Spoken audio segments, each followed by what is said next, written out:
Hello दोस्तों, नमस्कार। आप सबों का स्वागत है आपके अपने ही यूट्यूब चैनल विद्या बाजार पे। दोस्तों, आज हम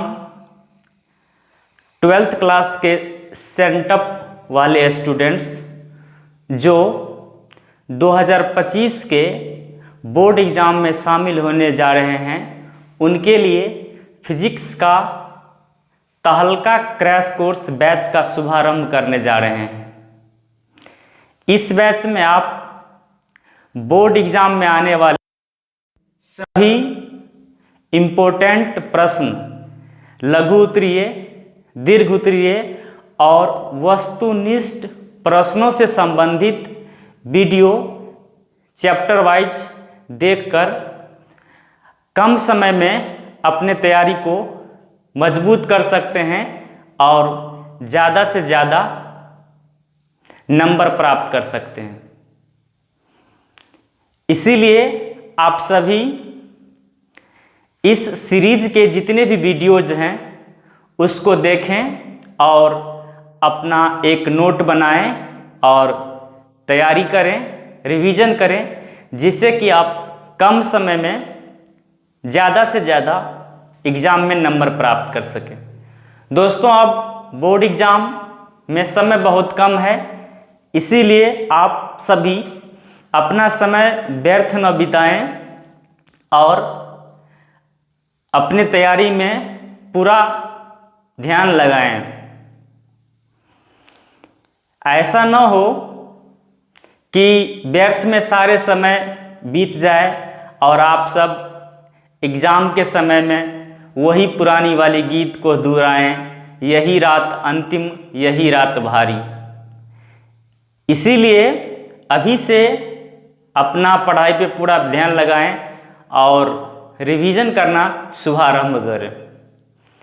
दोस्तों, कहा जाता है कि अपना ज़मीन पैदा कर, अपना आसमान पैदा कर, अपना ज़मीन पैदा कर, अपना आसमान पैदा कर, मांगने से कहाँ मिलती है ज़िंदगी है मेरे दोस्त, अपने हर कदम में एक नया विश्वास पैदा कर।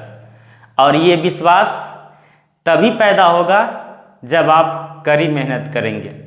तो आइए, आज हम लोग 12th क्लास के फिजिक्स का पहला चैप्टर, जिसे हम लोग इलेक्ट्रोस्टैटिक्स कहते हैं, का शुभारंभ करेंगे। ये चैप्टर हमारे लिए न केवल एग्जामिनेशन के दृष्टिकोण से महत्वपूर्ण है, बल्कि इसका हम अपने जीवन में भी बहुत उपयोग करते हैं। तो आइए, आज हम लोग नया चैप्टर स्टार्ट करने वाले हैं, इलेक्ट्रोस्टैटिक्स। तो हम सबसे पहले चैप्टर का नाम लिख लेते हैं,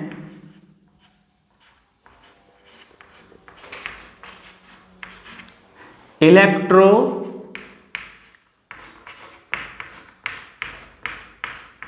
स्टैटिक्स, जिसको हम लोग हिंदी में कहते हैं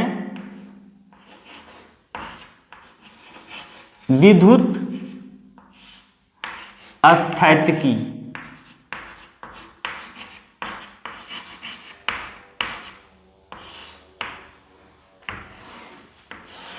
तो आज का ये हमारे सिलेबस का सबसे पहला चैप्टर है, जो बहुत ही इंटरेस्टिंग, बहुत ही उपयोगी है। इस चैप्टर को हम लोग कहते हैं इलेक्ट्रोस्टैटिक्स। तो आज के इस वीडियो में हम लोग ये जानने का प्रयास करेंगे कि इलेक्ट्रोस्टैटिक्स क्या है और इस चैप्टर को पढ़ने से हमारे जीवन में क्या फायदा होने वाला है। तो आइए, सबसे पहले बच्चों हम समझने का प्रयास करते हैं कि ये इलेक्ट्रोस्टैटिक्स है क्या। तो आप देखेंगे,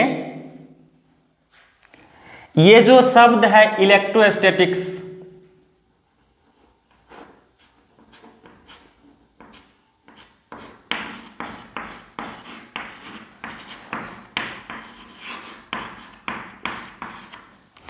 ये शब्द आपको जो दिखाई दे रहा है इलेक्ट्रोस्टैटिक्स, इसमें दो पार्ट है। एक पार्ट जिसे हम लोग इलेक्ट्रो कहते हैं, इलेक्ट्रो का मतलब होता है इलेक्ट्रॉन।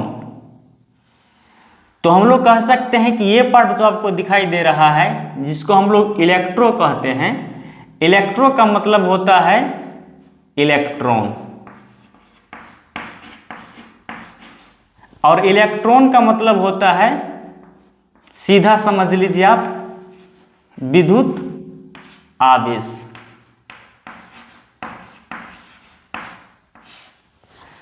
दूसरा पार्ट जो है इसको हम लोग कहते हैं स्टैटिक्स। इसका मतलब होता है रेस्ट। रेस्ट का मतलब क्या होता है? विराम। तो आपने यहां देखा कि इलेक्ट्रोस्टैटिक्स जो शब्द है इसको हमने दो भागों में डिवाइड किया हुआ है। एक पहला भाग जो होता है जिसे हम लोग इलेक्ट्रो कहते हैं, इलेक्ट्रो का मतलब होता है इलेक्ट्रॉन, और इलेक्ट्रॉन का मतलब सीधा होता है विद्युत आवेश। और दूसरा स्टैटिक्स जिसका मतलब होता है विराम। इसका मतलब ये है कि इस चैप्टर में हम लोग क्या करेंगे, अगर कोई आवेश विराम में हो, स्थिर हो, तो उसकी प्रकृति या फिर हम कहें उसके गुण, जिसमें हम लोग आवेश के कारण विद्युत बल, आवेश के कारण विद्युत क्षेत्र, आवेश के कारण विद्युत विभव और विद्युत आवेश के कारण जो विद्युत ऊर्जा होता है, इन गुणों का क्या करते हैं? अध्ययन करते हैं। तो हम मुख्य रूप से कह सकते हैं कि इस चैप्टर में हम लोग अगर कोई आवेश विराम में है और उसके प्रकृति का अध्ययन करना है और अगर उसके गुण का अध्ययन करना है, तो हम लोगों को क्या करना पड़ेगा? इलेक्ट्रोस्टैटिक्स का क्या करना पड़ेगा? अध्ययन करना पड़ेगा।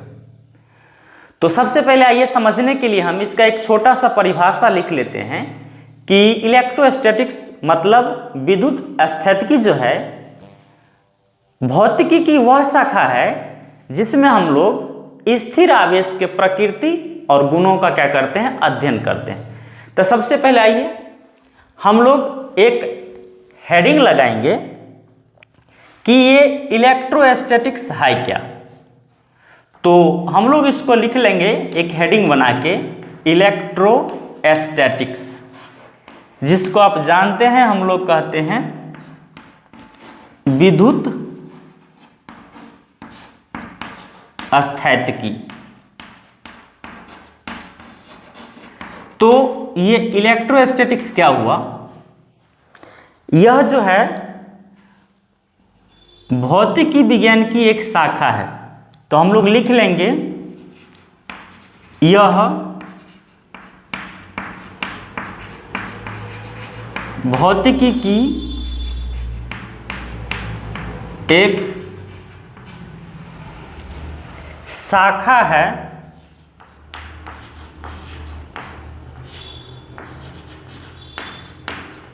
जिसमें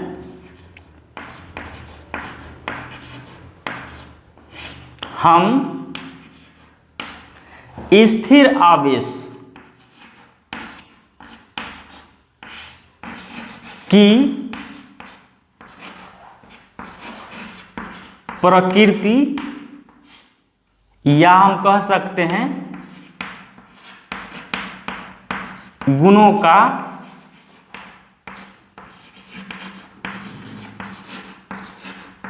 अध्ययन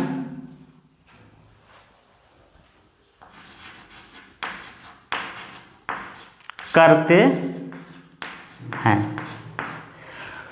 तो आपको समझ में आ गया कि इलेक्ट्रोस्टैटिक्स में हम क्या करने वाले हैं। इलेक्ट्रोस्टैटिक्स के अंतर्गत अगर कोई आवेश विराम में है तो हम उसके गुणों का अध्ययन करेंगे, जिसमें विद्युत बल, विद्युत क्षेत्र, विद्युत विभव और विद्युत ऊर्जा शामिल होता है। इनका क्या करेंगे? हम लोग क्या करेंगे? अध्ययन करेंगे। क्लियर? अब आपके मन में एक प्रश्न आता होगा कि सर ये इलेक्ट्रोस्टैटिक्स जबरदस्ती हमारे माथा में अब क्यों ठूसना चाहते हैं। तो बच्चों ऐसा कुछ नहीं है।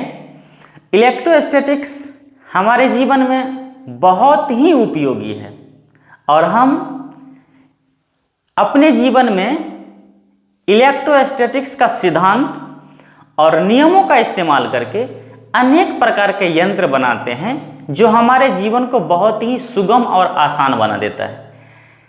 एग्जाम्पल के तौर पर मैं आपको बताता हूँ, आपने जो फोटोकॉपी करने का मशीन देखा होगा, वो मशीन इसी इलेक्ट्रोस्टैटिक्स के नियम पर कार्य करता है। आपने अपने अपने घर में पंखा देखा होगा या फिर मोटर देखा होगा या फिर ट्रांसफार्मर देखा होगा।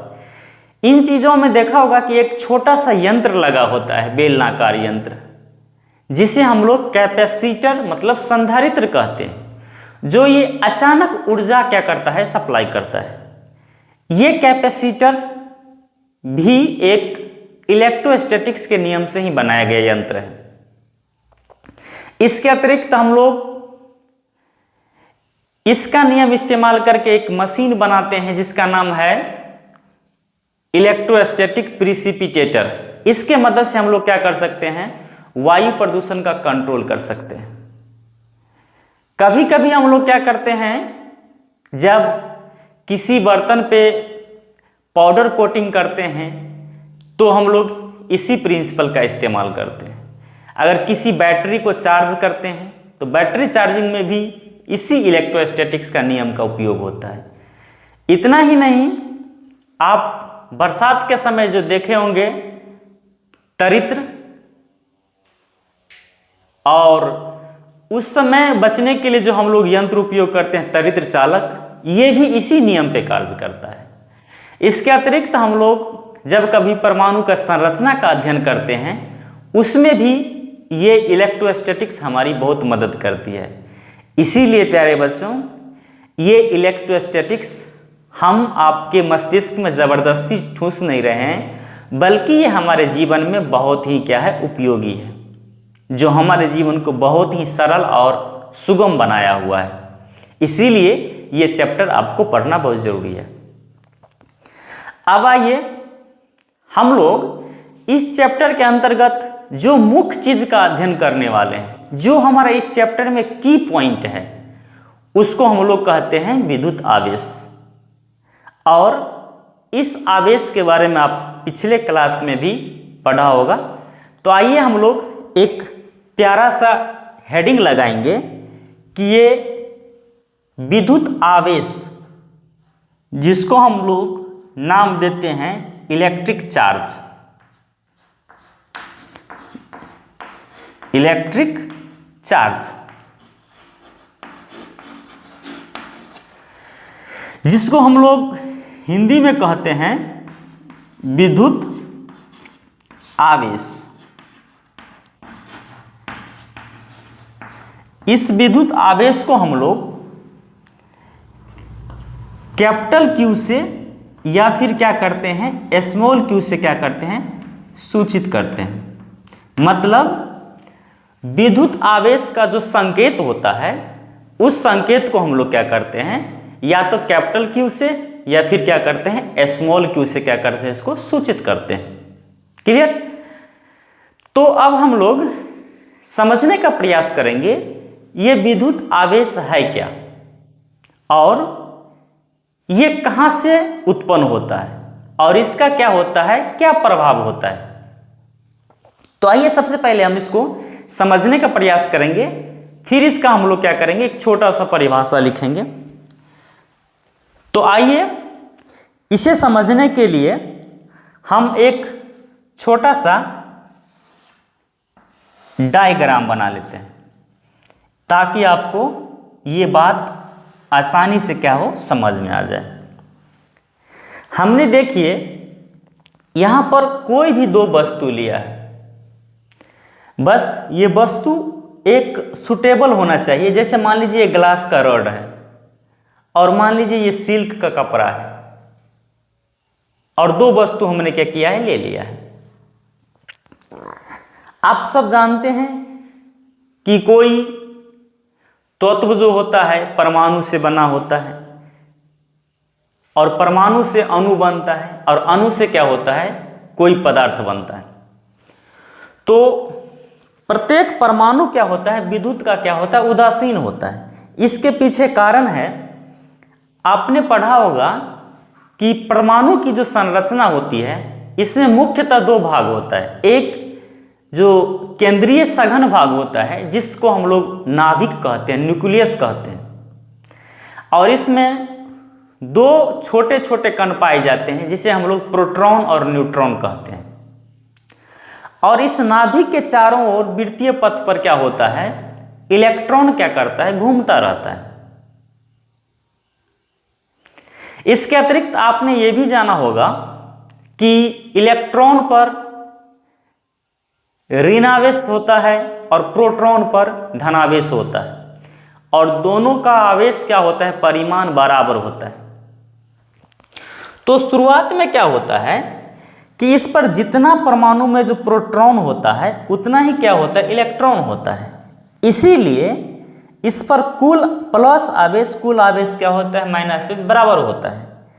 इसीलिए क्या होता है, प्रत्येक परमाणु जो होता है विद्युत का क्या होता है, उदासीन होता है। मतलब उस पर कोई आवेश नहीं होता, मतलब कोई गुण नहीं होता। अब हम क्या करते हैं, तो ये पदार्थ भी उदासीन है और ये वस्तु, ये पदार्थ भी क्या है, उदासीन है। अब हम क्या करते हैं, इसमें से क्या करते हैं, इलेक्ट्रॉन को क्या करते हैं, स्थानांतरित करते हैं इसमें। इसका क्या प्रभाव होगा ये समझिए। अब क्या है, इसमें शुरुआत में इलेक्ट्रॉन प्रोटॉन दोनों बराबर था, जिसके कारण इस पर कुल आवेश क्या था, 0 था। अब इलेक्ट्रॉन इस पर ट्रांसफर होने के कारण क्या हुआ, इस पर प्रोटॉन का संख्या क्या हो गया, बढ़ गया। इसीलिए इस पर एक अतिरिक्त गुण आ जाता है, जिस गुण को हम लोग कहते हैं विद्युत आवेश। और इस आवेश के कारण ये वस्तु क्या करेगा, अपने नजदीक के आवेशित वस्तु पर क्या करेगा, बल आरोपित करेगा, या फिर क्या करेगा, बल अनुभव करेगा। तो ये अतिरिक्त वस्तु पर जो गुण आ गया है, इसी गुण को हम लोग क्या कहते हैं, विद्युत आवेश। इसी गुण को हम लोग क्या कहते हैं, विद्युत आवेश। अब सोचने की बात है कि इसमें से इलेक्ट्रॉन इसमें गया है, तो इस पर एक आवेश आ जाएगा जो प्लस वाला होगा, धनावेश आ जाएगा, और इस पर क्या हो जाएगा, ऋणावेश आ जाएगा। इसका मतलब ये हुआ कि अगर किसी वस्तु में प्रोटॉन की तुलना में इलेक्ट्रॉन घट जाए, इलेक्ट्रॉन की कमी हो जाए, तो उस पर क्या हो जाएगा, प्लस वाला आवेश आएगा, जिसको हम लोग धनावेश कहेंगे, और दूसरा पर क्या होगा, ऋणावेश आ जाएगा, क्योंकि उसमें इलेक्ट्रॉनों की संख्या क्या हो जाएगी, अधिक हो जाएगी। और ये प्रक्रिया जो है, जिसके कारण वस्तु पर आवेश उत्पन्न होता है, उस प्रक्रिया को हम लोग कहते हैं इलेक्ट्रिफिकेशन। इलेक्ट्रिफिकेशन मतलब क्या हुआ, विद्युतीकरण। विद्युतीकरण होने के कारण क्या हुआ, दोनों वस्तु पर क्या हो गया, विद्युत आवेश उत्पन्न हो गया। क्लियर। और ये दोनों वस्तु अब क्या है, आवेशित हो गया। आवेशित होने का मतलब क्या हो गया, ये जो है दोनों वस्तु इलेक्ट्रीफाइड हो गया।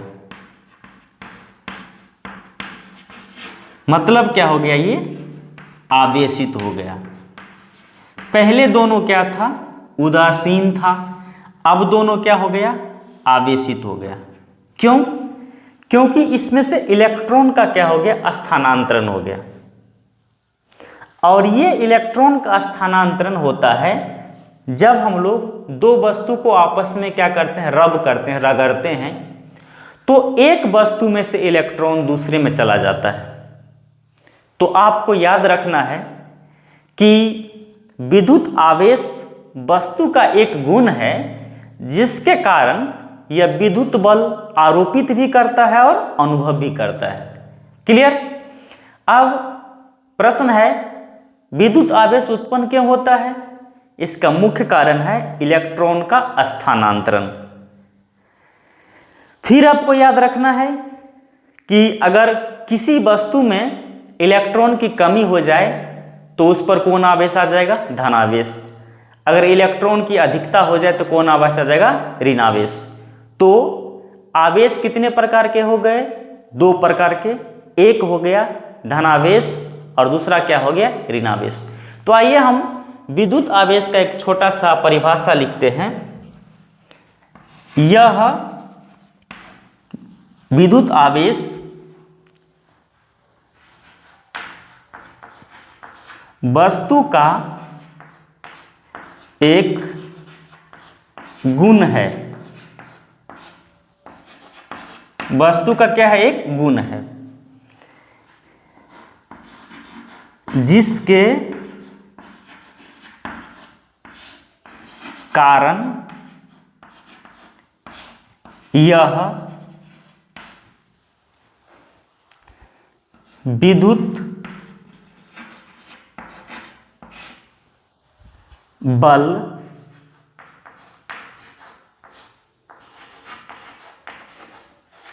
अनुभव या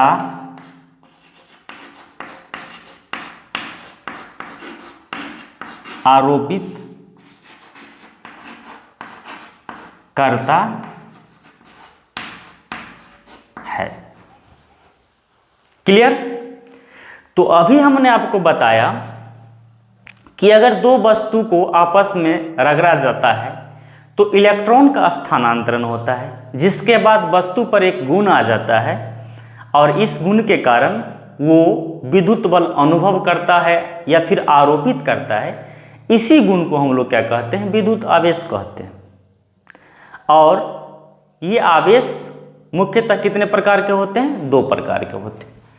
तो हम लोग एक हेडिंग लगाएंगे फिर से कि विद्युत आवेश कितने प्रकार के होते हैं।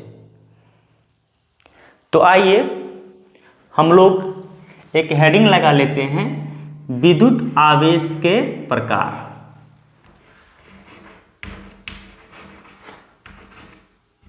विद्युत आवेश के प्रकार, हम लोग इसको कहते हैं टाइप्स ऑफ इलेक्ट्रिक चार्ज। विद्युत आवेश के क्या हो गया? प्रकार। क्लियर? तो अभी अभी हमने आपको बताया है कि विद्युत आवेश कितने प्रकार के होते हैं? 2 प्रकार के। तो पहला जो आवेश होता है उसको हम लोग कहते हैं पॉजिटिव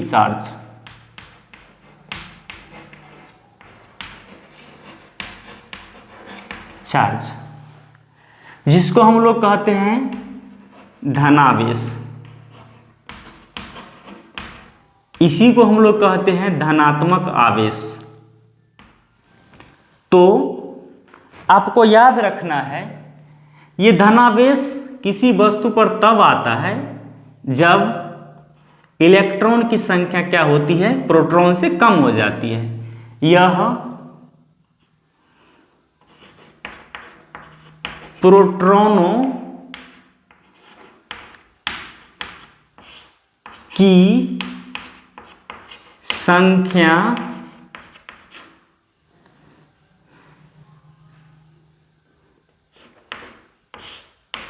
की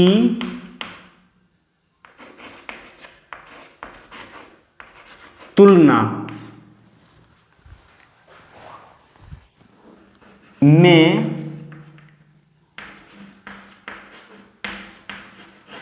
इलेक्ट्रॉनों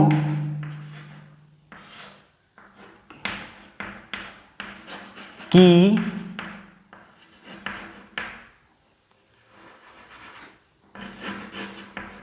कमी के कारण होता है। क्लियर? तो किसी वस्तु पर धनावेश तभी आ सकता है जब उसमें प्रोटॉन की तुलना में इलेक्ट्रॉन का क्या हो जाए, कमी हो जाए। ठीक इसका उल्टा दूसरा आवेश जो होता है उसको हम लोग कहते हैं निगेटिव चार्ज। दूसरा जो होता है आवेश उसको हम लोग क्या कहते हैं, निगेटिव चार्ज, जिसको हम लोग हिंदी में कहते हैं ऋणावेश। ऋणावेश को ही हम लोग कहते हैं ऋणात्मक आवेश। यह जो है इलेक्ट्रॉन की अधिकता के कारण होता है। यह प्रोटॉनों की तुलना में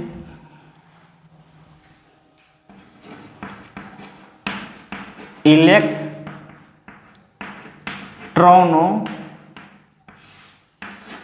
की अधिकता के कारण होता है। क्लियर? तो आवेश, विद्युत आवेश कितने प्रकार के होते हैं? दो प्रकार के। एक को हम लोग कहते हैं धनावेश जो इलेक्ट्रॉनों के कमी के कारण होता है। दूसरा है ऋणावेश जो प्रोटॉन की तुलना में इलेक्ट्रॉनों की अधिकता के कारण होता है। क्लियर? तो हम लोग विद्युत आवेश के बारे में पढ़ लिए। इलेक्ट्रोस्टैटिक्स में हम लोग विद्युत आवेश का अध्ययन करते हैं और फिर हमने पढ़ा विद्युत आवेश क्या होता है। विद्युत आवेश को हम Q से सूचित करते हैं और विद्युत आवेश कितने प्रकार से होता है। अब हम लोग ये जानेंगे कि ये जो विद्युत आवेश होता है इसको हम लोग मापते कैसे हैं, इसको मापने का क्या मात्रक है, कौन कौन से मात्रक है और इसका बीमा सूत्र क्या होता है। तो आइए सबसे पहले इसके लिए हम क्या करते हैं, एक और प्यारा सा स्टार लगाएंगे। लवली सा प्यारा सा स्वीट सा क्यूट सा मीठा सा स्टार लगा देंगे और लिखेंगे units and dimension. Unit and dimensions of electric charge.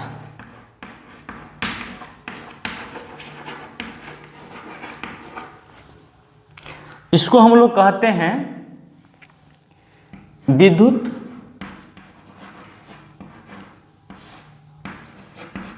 आवेश के मात्रक और बीमाएं।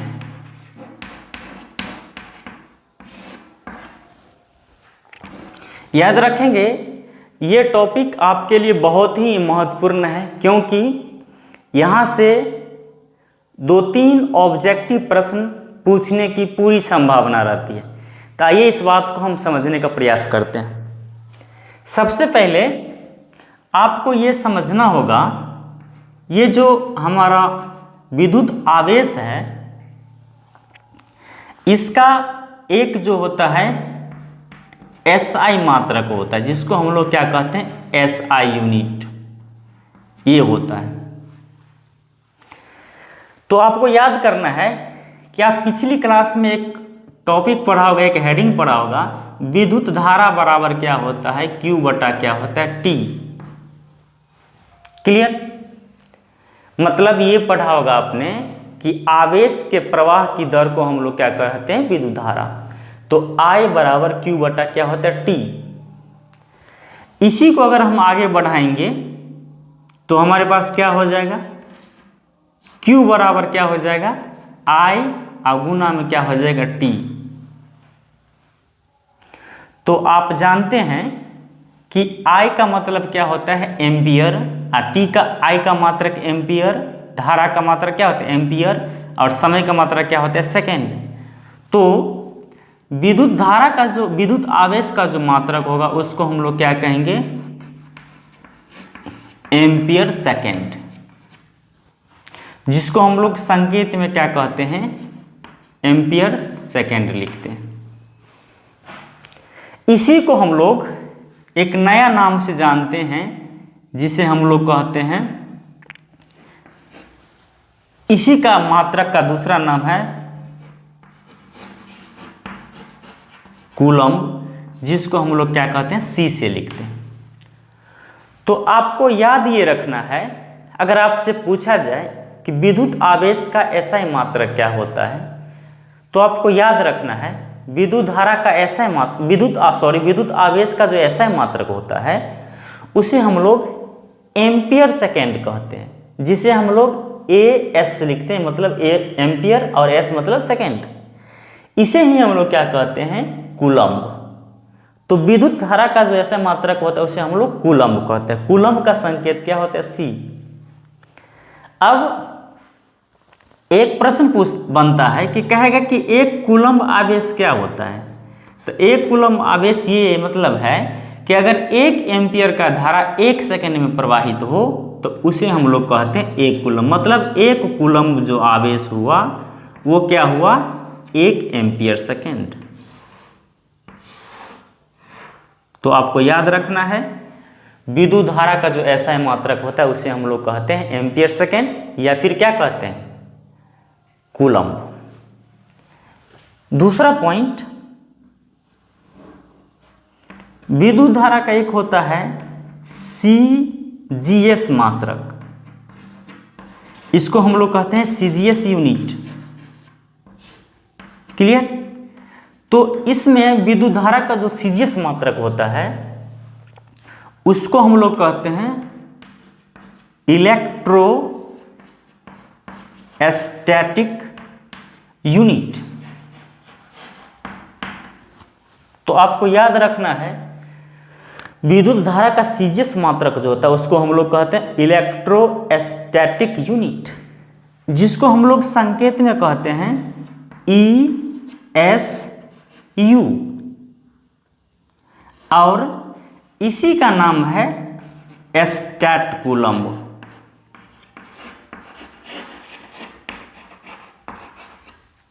ठीक है। तो आपको याद करना है कि विद्युत धारा का जो सीजीएस मात्रक होता है उसको हम लोग कहते हैं इलेक्ट्रोस्टैटिक यूनिट, जिसको हम लोग संकेत में लिखते हैं ESU, और इसी का शॉर्ट नाम है स्टैट कूलम्ब। क्लियर। अब एक प्रश्न पूछता है कि बताइए एक कूलम्ब में कितने स्टैट कूलम्ब होते हैं। तो आपको याद रखना है एक कूलम्ब में 3 × 10⁹ जो होता है ना स्टैट कूलम्ब होता है। ये प्रश्न कितने बार एग्जाम में पूछा गया है कि एक कूलम्ब में कितने स्टैट कूलम्ब होते हैं। तो आपको याद रखना है एक कूलम्ब में 3 × 10⁹ स्टैट कूलम्ब होता है। क्लियर। इसी प्रश्न को उल्टा पूछा जा सकता है कि अगर एक कूलम्ब में 3 × 10⁹ स्टैट कूलम्ब है तो बताइए एक स्टैट कूलम्ब में कितना कूलम्ब हो जाएगा। तो हम इसको रिवर्स कर देंगे, तो हम लोग लिख सकते हैं इसी को उल्टा, एक स्टैट कूलम्ब बराबर 1/3 × 10⁻⁹ क्या चीज़ हो जाएगा, ये कूलम्ब हो जाएगा। तो इसका उल्टा रूप भी आपको याद रखना है, ये एग्जाम में पूछा जाता है। क्लियर। अब इसका एक अन्य मात्रक होता है, इससे भी बड़ा मात्रक होता है, जिसको हम लोग कहते हैं इलेक्ट्रोमैग्नेटिक यूनिट। याद रखें हमेशा कि किसी भी भौतिक राशि का जो मात्रक हम लोग लिखते हैं वो हमेशा ज़्यादातर इंग्लिश में ही लिखा रहता है, इसीलिए हम लोग क्या करते हैं यहाँ पर इंग्लिश में लिख रहे हैं। तो बस आपको याद करना है, समझना है। तो विद्युत आवेश का जो एक सबसे बड़ा मात्रक होता है उसको हम लोग कहते हैं इलेक्ट्रोमैग्नेटिक यूनिट, जिसको हम लोग क्या कहते हैं, संकेत में लिखते हैं EMU। अब एक प्रश्न है कि बताइए, एक जो है EMU, इसका मतलब ये हुआ इलेक्ट्रोमैग्नेटिक यूनिट में कितना स्टैट कूलम्ब होता है। तो आपको याद रखना है 3 × 10⁻10 स्टैट कूलम्ब होता है। मतलब आपको याद ये रखनी है कि एक EMU में कितना स्टैट कूलम्ब, तो 3 × 10⁻, क्या हो जाएगा, 9 स्टैट कूलम्ब। और इसी को हम लोग अगर आगे बदलेंगे तो इसका नया मात्रक हो जाएगा, जिसको हम लोग लिखेंगे 10 कूलम्ब। तो आपको ये भी क्या करना है, याद रखना है। क्लियर? अब हम लोगों को विद्युत आवेश का डायमेंशनल फॉर्मूला, बीमीय सूत्र क्या करना है, याद रखना है। तो आइए हम लोग बीमीय सूत्र निकालने का कोशिश करेंगे। बीमीय सूत्र को हम लोग अंग्रेजी में कहते हैं डायमेंशनल फॉर्मूला, जो हमने लिखा हुआ है डायमेंशनल फॉर्मूला। तो हम लोग अब इसका निकालेंगे बीमा। किसका बीमा निकालेंगे? विद्युत आवेश का। तो आइए ध्यान दीजिए, चूंकि हम लोग जानते हैं I बराबर क्या होता है, Q/, क्या होता है, T होता है। तो इसे ही हम लोग लिखते हैं क्या चीज, Q बराबर क्या होता है, I × क्या होता है, T। और आपको याद रखना है कि I विद्युत धारा होता है, उसके लिए हम लोग यूज करते हैं एम्पियर A, और T क्या होता है, समय। तो समय के लिए हम लोग बीमा लिखते हैं तो कैपिटल T यूज करते हैं। तो आपको याद रखना है कि आवेश का जो बीमीय सूत्र होता है वो क्या होता है, AT। AT का मतलब क्या हो गया, A का पावर 1 और T का पावर 1। मतलब जहां कभी भी Q मतलब विद्युत आवेश का अगर बीमा हम लोगों को लिखना होगा तो हम लोग उसके लिए हमेशा क्या करेंगे, A मतलब धारा, विद्युत धारा एम्पियर, और T मतलब टाइम। ये सेकंड मतलब संकेत का क्या करेंगे, यूज करेंगे। इसके अतिरिक्त जब कभी किसी वस्तु पर आवेश का मात्रक मान जो है ना बहुत कम होता है, तो बहुत कम होता है, तो इसके लिए हम लोग क्या करते हैं, बहुत छोटे छोटे मात्रक क्या करते हैं, यूज करते हैं, उपयोग करते हैं, जिसके मदद से हम लोग क्या करते हैं, आंकिक प्रश्नों को क्या करते हैं, हल करते हैं। तो आइए इन मात्रकों के अतिरिक्त कुछ इसका व्यवहारिक मात्रक भी होता है विद्युत आवेश का, उसको हम लोग क्या करें, याद करके रखें। तो आइए ध्यान दीजिए, सबसे पहला जो होता है वो होता है, आपको याद रखना है, एक होता है मिली कूलम्ब।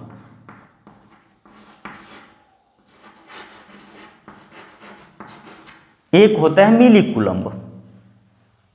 ठीक, आपको याद रखना ये पॉइंट। मिली कूलम्ब को हम लोग लिखते हैं, एक संकेत में लिखते हैं MC। मिली कूलम्ब को हम लोग संकेत में लिखते हैं MC। क्लियर? तो अगर कहीं भी लिखा हो एक MC, इसका मतलब है आपको हमेशा इसको हटा के लिखना है, इसको चेंज करना है। मिली का मतलब होता है 10 के पावर माइनस में 3, और ये कूलम्ब का कूलम्ब हो जाएगा। तो अगर जब कभी भी आपको न्यूमेरिकल में सवाल में दिखाई दे कहीं लिखा रहे मिली कूलम्ब, तो आपको क्या करना है, उसको 10 के पावर माइनस 3 से क्या करना है, गुना करके कूलम्ब बनाना है। इसके बाद अगर आपको कहीं लिखा हुआ मिले एक माइक्रो कूलम्ब,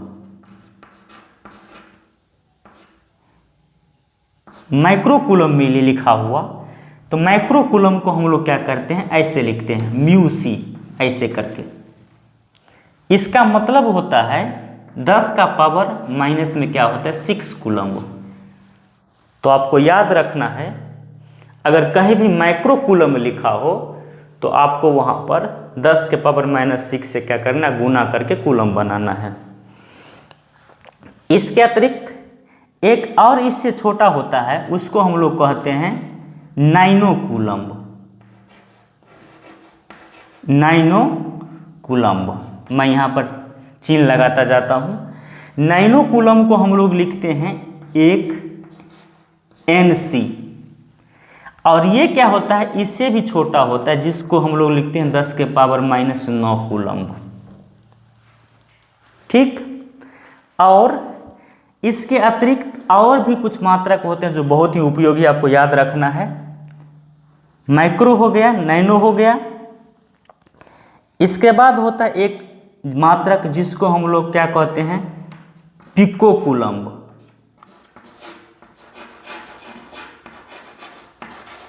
इसको हम लोग क्या लिखते हैं, PC। और कभी कभी इसको हम लोग लिखते हैं 1 म्यू C। तो आपको याद रखना है, ये जो है 10 के पावर माइनस 12 कूलम्ब के क्या होगा, बराबर होगा। क्लियर।